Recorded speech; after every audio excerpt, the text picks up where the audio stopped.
நான் பொதுவாக உங்கள்கிட்ட ஒரு விடயத்தை கேட்டுக்கொள்றேன். என்னென்றால், நீங்களாகவே ஒரு சாமான வாங்கி கொண்டு வந்து நீங்களாகவே வீடுகளுக்கு கொடுக்கணும் என்ற அந்த யோசனையை முழுமையாக நிறுத்திவிடுங்கள். நிறைய மக்கள் அப்படிப்பட்ட ஒரு சிந்தனையில் இருக்கிறார்கள். நாங்க சாமான வாங்கி நாங்க வீடுகளுக்கு கொண்டு போய் கொடுப்போம்.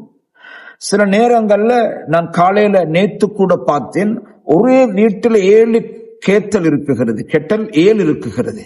அதுக்கு பக்கத்தில் உள்ள ஒரு வீட்டில் ஒரே ஒரு கேத்தல் தான் அங்கு இருக்குகிறது. இன்னும் ஒரு வீட்டுக்கு போனால் அவர்களுக்கு அந்த சாமான் இதுவரைக்கும் கிடைக்கல என்று சொல்லுகிறார்கள்.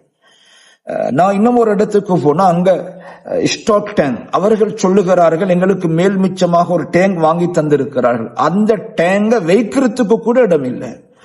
அப்ப நாம ஒரு சென்ட்ரலோடு இணைந்த ஒரு விடயத்தை செய்யும் பொழுது, பணமாகவோ பொருளாகவோ கொடுக்கும் பொழுது பொருத்தமான இடத்துக்கு அந்த பொருள்களையும் பணங்களையும் அனுப்பி வைப்பார்கள். நீங்கள் எப்பயுமே தனிப்பட்ட ரீதியில எதையும் செய்வதற்கு முற்பட வேண்டாம். உங்களுக்கு யாராவது கால் பண்ணுகிறார்கள், எங்களுக்கு இந்த சாமான் இல்ல, எங்களுக்கு இது கிடைக்கல, நீங்க எப்பொழுதும் அப்படிப்பட்ட ஒரு மெசேஜ் வந்தா அந்தந்த பகுதியில் இருக்கக்கூடிய அந்த பொறுப்புதாரிகளோடு கதையுங்கள். உண்மையில் சில நேரம் அந்த பொறுப்பானவர்கள் எல்லா ஏற்பாடுகளையும் செய்திருப்பார்கள். ஆனால் மனிதர்களுக்கு ஒரு பலகீனம் இருக்கிற, எவ்வளவு கிடைச்சாலும் எங்களுக்கு கிடைச்சல்லன்னு தான் சொல்லுவார்கள். அதனால் அந்த நேரத்தில் நீங்க அவர்களுக்கு தனிப்பட்ட ரீதியாக உதவி செய்ய போக வேண்டாம்.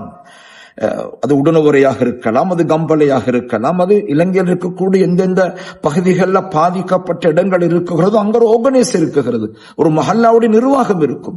குறைஞ்சபட்சம் அந்த நிர்வாகிகளோடு அணுகி ஒரு விடயத்தை செய்யும் பொழுது சிறப்பான முறையில் எல்லா மக்களுக்கும் சாமான்கள் முறையாக பங்கு வைக்கப்படும்.